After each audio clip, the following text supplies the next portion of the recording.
Let's get started, ladies and gentlemen. Ladies and gentlemen, welcome to the 2025 Hulaween recap brought to you by me, Zwain. This is my 5th year. I'll tell you, my favorite time of the year. Every year, I make it a point to tell my friends, my family, my clients, I'm not going anywhere. I'm not doing anything the last week of October that is not happening in the premises of Spirit of the Swanee Music Park. So we are watching behind me through green screen technology. We are watching my footage for basically almost a week. Total of 4.5 days of shenanigans. There were some changes. The security was definitely different. They didn't have the Hula spirit that I am so used to. So the security was definitely palpably different. You know what I'm saying? It was definitely one of those things that like I was not expecting, because last year they were pretty chill. But again, I heard that it was a different group. Not all of them. All of them, at least for me, for the most part, there were probably 2 that I would say were a little bit more aggressive or a little bit more, I don't know, like they didn't want to be there, I guess. I don't know what the deal is. I don't know what their life is like. So, yeah, so I just kept it moving, you know. But I heard, for instance, that like my experience with security was fairly mild by comparison. For what I understand, there was an instance with a security person yelling at the festival. That was a bit unnerving. But before we get into all of that, I want to go into the good stuff, because to me, the good stuff is what matters.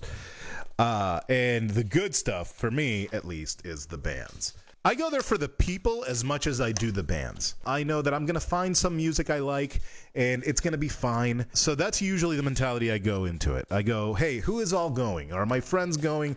And even if my friends aren't going, I'll just go. My favorite sets in no particular order. And I am sure I missed some. I'm also going to go through what the trinkets that I was given throughout the fest. So shout out to all of you that gave the VIP car. I got some from like my next door neighbor was selling some really cool stuff. So that was awesome. And then I also got I got 2 Jesus. Anyway, we'll go over that later. And I got a really cool one, like my favorite one. And if that dude's listening, I don't remember his name, and I do have his number, but I'm not gonna, you know what I'm saying? You know what I'm saying? So yeah, let's go through the sets first. So my favorite sets in no particular order. DJ Pee-wee had an amazing throwback set. It was all throwbacks from the 70s to the 90s. They got into some hip. It was really good. He did some of his own stuff. But I jump around a lot. I jump around to all of the different sets. So DJ Pee-wee, Disco Biscuits was fun as always. And I'm going through it after looking at the lineup, because I didn't really write anything down. I just kind of pulled the camera out and did that. But anyway, so Disco Biscuits were so much fun as always. Oma, I don't know if it's Oma or OMA. They were a band out of England, and they were really, really good. They got shut down on, I want to say, Thursday night, right after soundcheck at Camp Reddit, right next to where I was camping. And it was because they had some issues with it. That was the other thing that was going on with security and with the noise ordinance. Normally, Renegade stages are allowed to go on, and that was not happening. And I don't know what the deal was with that. But it was not cool. So Oma did their sound check, and as soon as they did their sound check, they got taken down. Like the cops, I guess, came out and whatever. So Oma played an amazing set. They actually played at the amp stage, and that was perfect for them. That was so good. They did a 90s hip hop tribute set that was insane. A lot of hip hop tribute sets, which I was actually kind of happy about. I was not upset about that. Normally I'm upset about that because everybody's playing the same stuff, but everybody was playing different stuff. Everybody was paying homage to different areas of hip hop. Oma actually went around the country, did some East Coast and West Coast stuff. That was awesome. So yeah, that was great. Arc de Soleil was someone that I did not expect was going to be a really good show. because I'd never heard of them. Normally, I've never heard of bands that show up to Hulaween. Like, I probably know about 20% of the bands, maybe 30% of the bands. So Jade Cicada, for instance, Jade Cicada, I know of Jade Cicada, but I thought Jade Cicada was a chick. Apparently, it's a dude. And that's the other thing. You never know if you've never heard of it, you don't know if it's a dude or a chick or a band or a DJ or what it is. Like Future Joy, for instance. Future Joy was amazing. But when I first heard of Future Joy, they played the Reddit stage, and that was in 2022. They played the Reddit stage. The next year they played Wooksville, and the next year they played the Amp stage, which, by the way, favorite stage in all of Hulaween, and it's it's embedded. It's part of the land, so that kind of makes it a lot cooler too. So you had so Jade Cicada was great. Future Joy was fantastic, as always. They're so good. If you see them in your town, you got to check them out. It's a duo, a saxophonist, and she is, I guess that they're both, I guess he's a multi-instrumentalist, and so is she.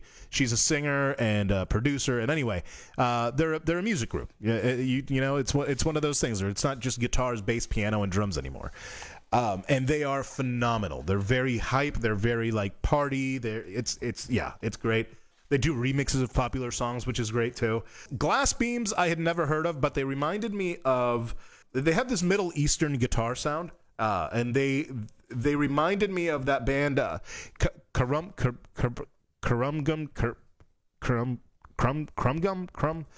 Y'all know what I'm talking about. The festival goers know what I'm talking about. It starts with a K, and they sound like Glass Beams. Anyway, they are insane. They were so good. Parcels was a good follow-up to them because it was just like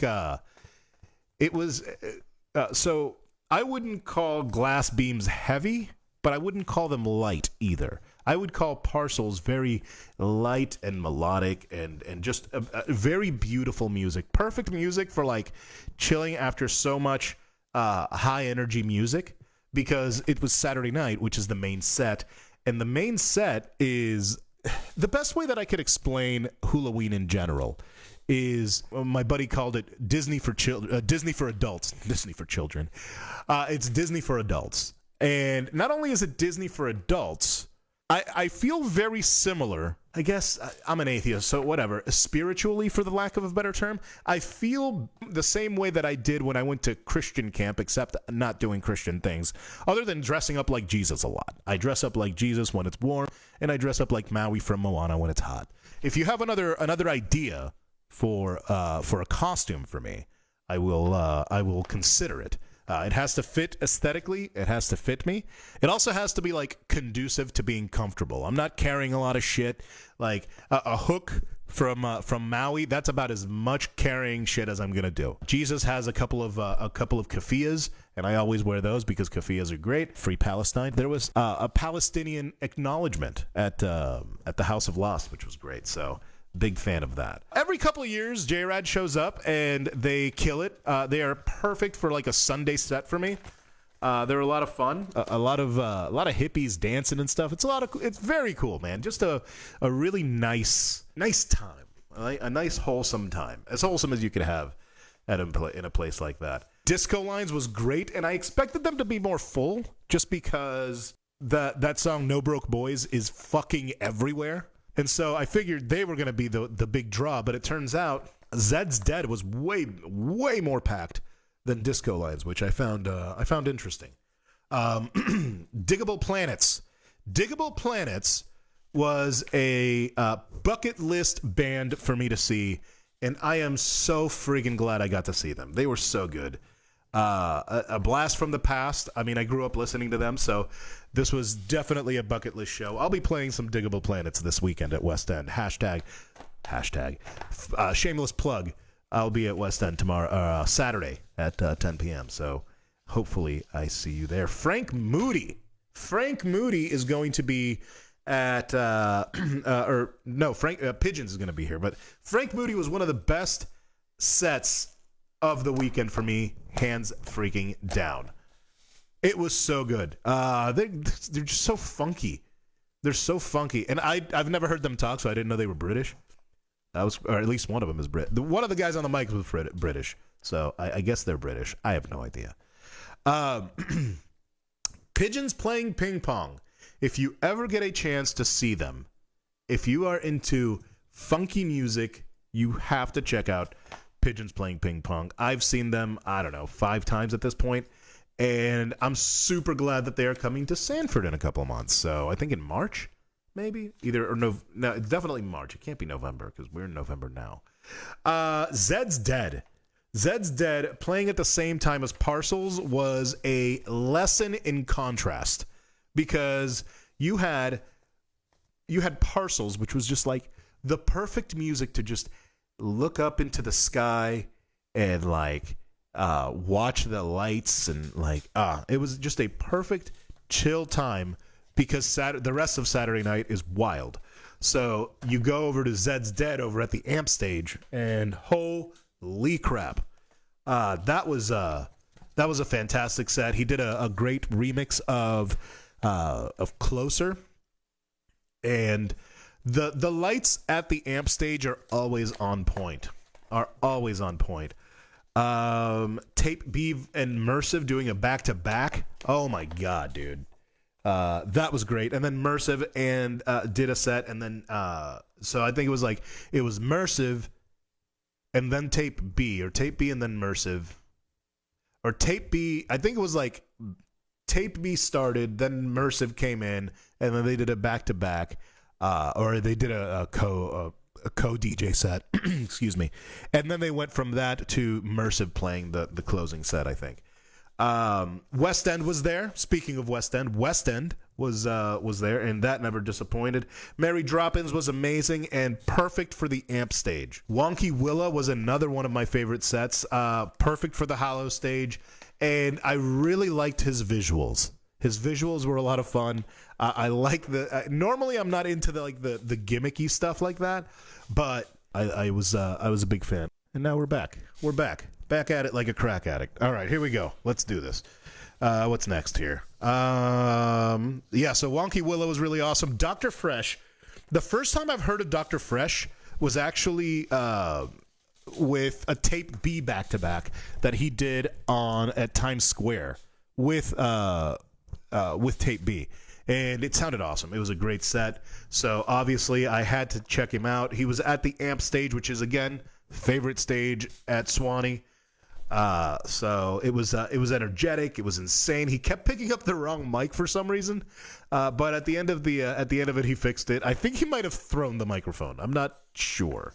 Nnium was I will tell you this. Nnium, and people are not gonna like me saying this, but here's my issue. He was good for Hula. He was fine for Hulaween. Perfectly fine for Hulaween, right? But what he was not fine for was that stage in particular. And here's what I mean by that. His music is very generic. I've always found him to be pretty generic dubstep, but I can get over that. If you're in the Hula spirit and you come in, happy to be there and happy to and I mean, I'm not saying he wasn't happy to be there, but Anderson .Paak wore a nun costume. Everybody in that band, Indiggable Planets, dressed up. Can it get over the fact that you didn't dress up for Hulaween? I could even get, I don't like it. I'm not a fan that for Halloween, you're on the main stage at Hulaween and you're out here not dressing up. Okay, fine. But if you're gonna do that, at least don't wear your own merch on stage. This guy had a big nnium emblem on his chest and a backwards hat, and in contrast to, I don't know, the Saturday Night Cheese set, which was literally the best set they've done since 2021.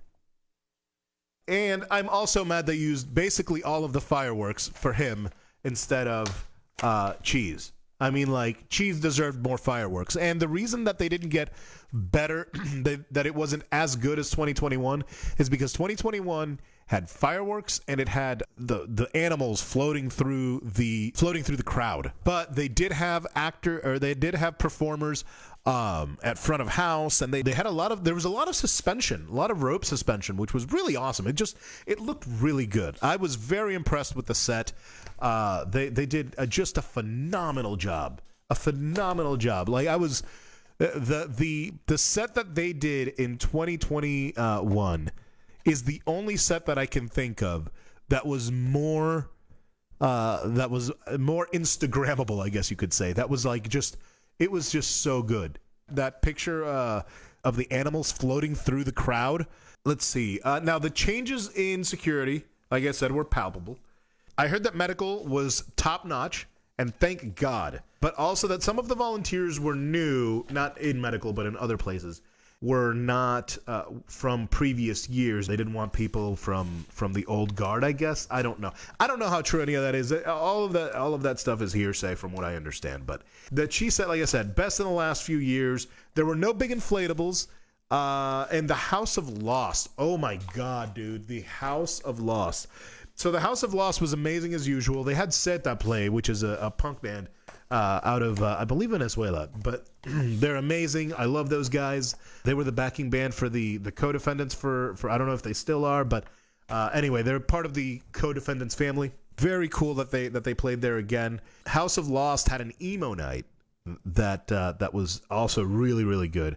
I am mad I didn't make it to the setup performance, but I did make it to the Midnight Mass, where there was a rope suspension to System of a Down, and a couple other songs, as well as a poem read by a Palestinian woman, the poem called If I Die, and it's by a Palestinian child, I believe, a girl.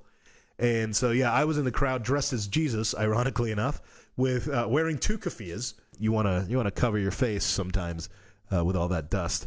But yeah, it was very, very intentional.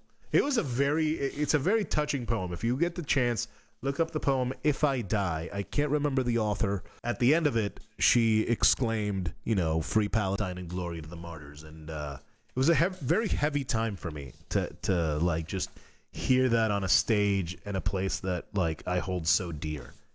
So I was really just overall, man, I was very, very happy with it. Shout out to all of the people that were responsible. To the people who keep saying they're never coming back and blah, blah, blah, blah, blah.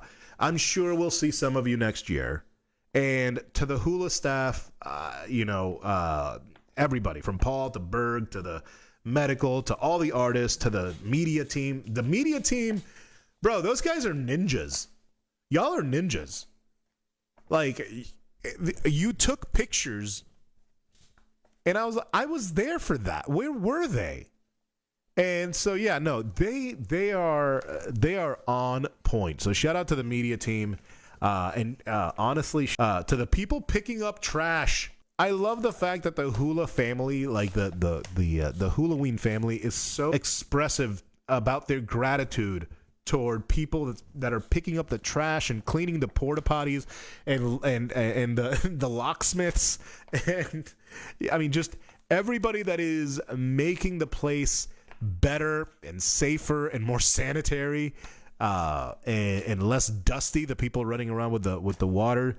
I have to say this: those guys are the MVPs of the MVPs. And before I say this last part, I will say that I lucked out with a VIP upgrade, and that was really nice. So thank you to who got it hooked up, and also big up to George, my VIP shuttle homie, who he made sure that I was taken care of, and he came by and picked me up. So shout out George from Boston. He is the man. Last year I had a dude named Knox do something similar. He was just like, here, take my number, man. Let's hang out. And so we hung out after. And it is such a fucking hippie fest, man. But as much as I give hippies shit, there's always bad apples in every scene. But most of the people that I encounter, I'm serious. I'm talking a good 90% of the people that I encounter at Hulaween are just the absolute sweetest people, to the point that there was a guy that kind of like mouthed off to one of the VIP drivers. She was like, hey, are you VIP? And he was like, does it look like I'm VIP? And I was just like, and I was just getting, I got heated. I didn't say anything because I was like, let me see if he, and he was cool. He was fine. I think he was just like frustrated, which is fine. And that's the other thing. There's a lot of grace being given. And this is why I'm saying it reminds me so much of like almost summer camp at church. You know, like that's the kind of like almost vibe that I would get. But, you know, minus all the hypocrisy and bullshit. Everybody's kind of like, you know what? It's whoever you are. You come as you are for real. Not joking. Like for real, come as you are. So yeah. So that's my my experience for Hula 2025. The sets were phenomenal. I think that the lineup was not the best lineup that they've had since I've seen better lineups so far. My favorite lineup so far in all 5 years was probably 2021. Last year the lineup was solid. I mean, Corey Wong. I mean, who can go wrong with Corey Wong? And they brought Corey Wong and the Fearless Flyers. Like they knocked it out of the park last year. And I have to talk about the inflatable hula sign. The inflatable freaking hula sign. Holy crap, dude. Okay, I was not impressed with the inflatable hula sign. So, like, I want to be fair. Most, like I said, everything that I am saying in this thing is reflective of how I really feel. The good, the bad, and the ugly. Because I feel like I should be real. But I also am partial to the place. I am partial to the land. Oh, by the way, shout out to Joe Donnelly and the crew at Spirit Lake. That Oracle was dope. I don't care if it freaked anybody out. It's supposed to. It's Hulaween. Fucking figure it out.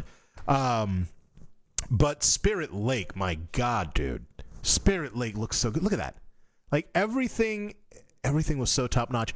I smoked a J out in laying down in front of the lake, watching the handiwork of some of the most phenomenal light and sound people in the country, and it was magical. Things that I would change, things that I would do different, things that I would maybe bring back OG people that like some of the old crew that kind of knows the culture, including security. Bring back Dance Safe, maybe, I don't know.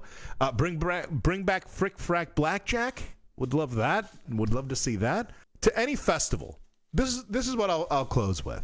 There are a few things that I would change. Yes, the VIP footprint was definitely an issue, in my opinion. To all of the... this is not just to Hula, but to any festival.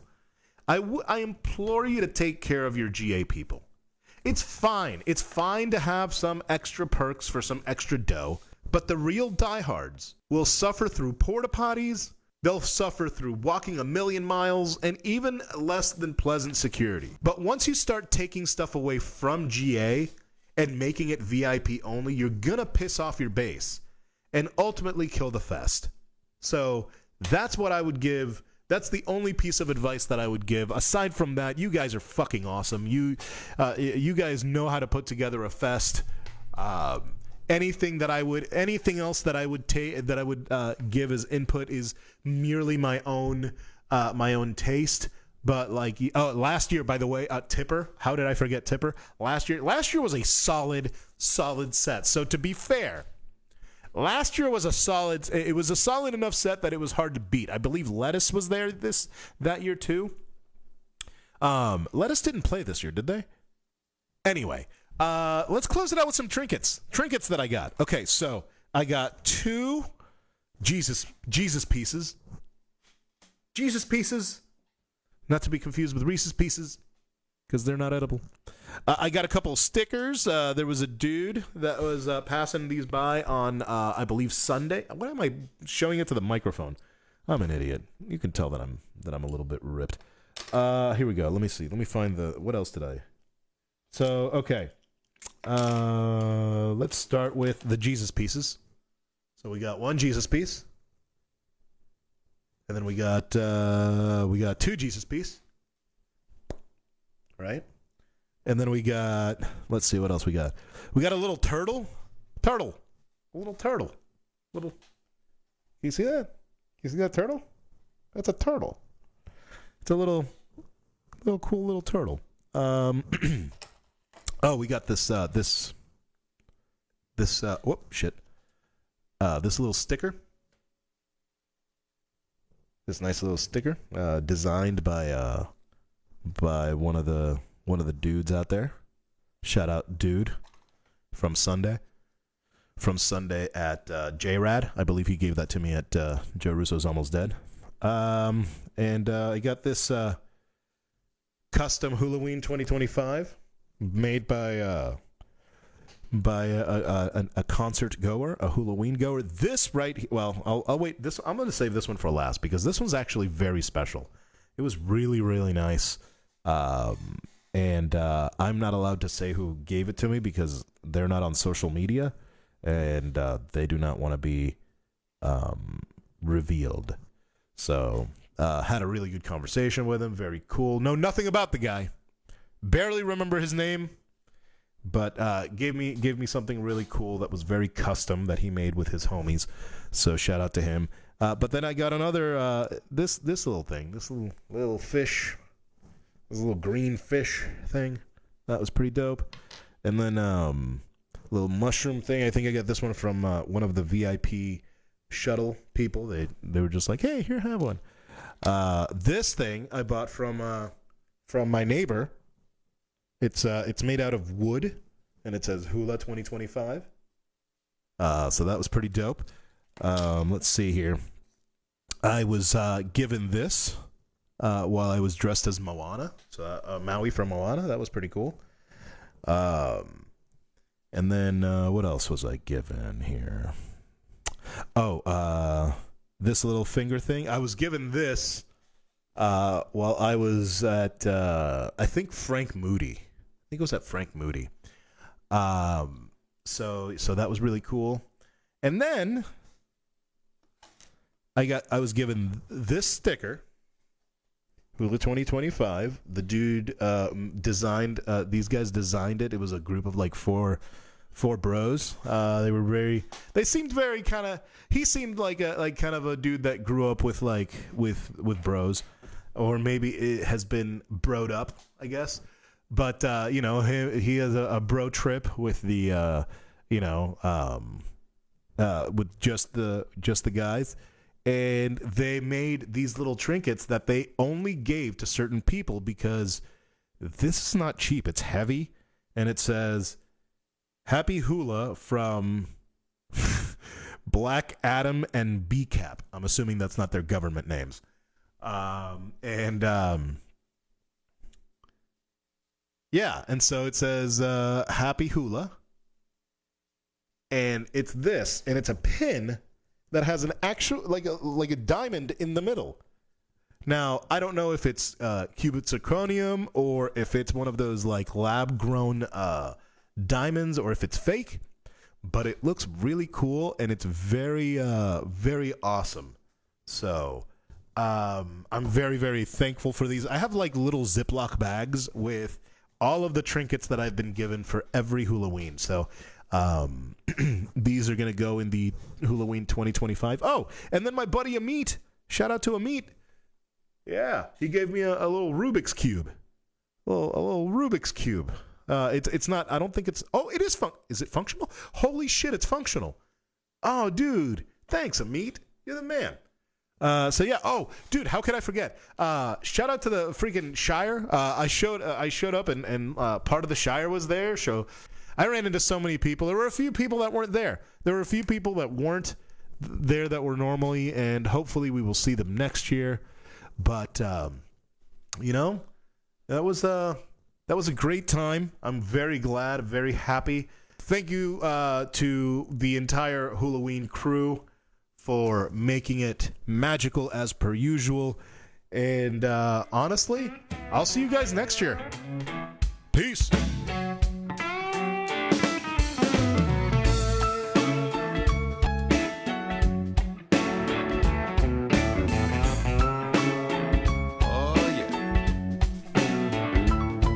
Taking a long to a special spot where we can jump in. The girls ahead charging up the footpath. You and I hang back and have a good laugh. Sweat glistens and it gleams on your tan skin, jumping off the high rocks into the deep end. You're rocking that bikini looking so high.